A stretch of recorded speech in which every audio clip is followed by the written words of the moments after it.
Hi, today's book is Champ and Me by the Maple Tree. Let's begin. In the hills of Vermont, near a lake called Champlain, if you cut through the woods on an old country lane, you'll come to a meadow with one maple tree that's almost as high as a person can see. Its branches are curled in a powerful hug, and the grass down below is as soft as a rug. I spent many mornings there cozy and snug, watching the clouds with a bird and a bug. But one sunny morning, right out of the blue, I had a strange longing to see something new. So on that very day, without further delay, I collected my things and I went on my way. I left without knowing how long I might be, away from my meadow, my friends, and my tree. I chose to go west because that's what felt best, but I don't know my west from my east, so I guessed. Then I walked just as far as I could without rest, while I ate all the apples a kid could digest. And so at long last I arrived at the lake, the great Lake Champlain. There could be no mistake. It was long, it was wide, it was deep, it was clear. I was glad I had come, I was glad to be here. And then just like that, the wind ripped off my hat, and that hat hit the water in 2 seconds flat.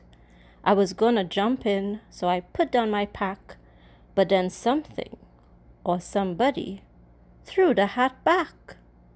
Yes, something or somebody, to my surprise, was there in the water and starting to rise.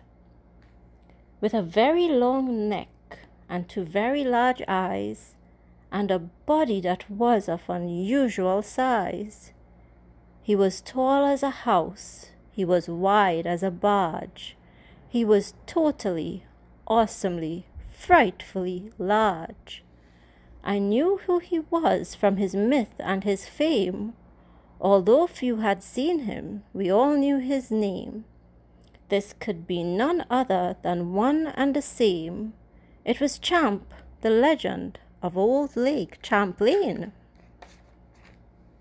But what was he doing? Did he want to meet me?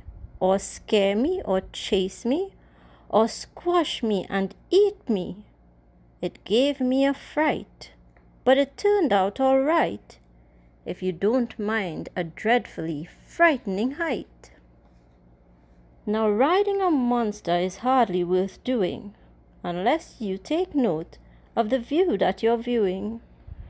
Vermont lay before me in all of its glory, like one of the pictures in this very story. The dazzling scene was amazingly green.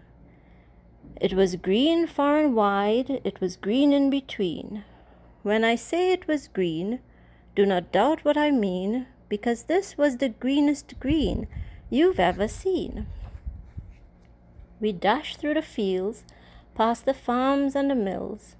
Then we romped through the valleys and rolled down the hills.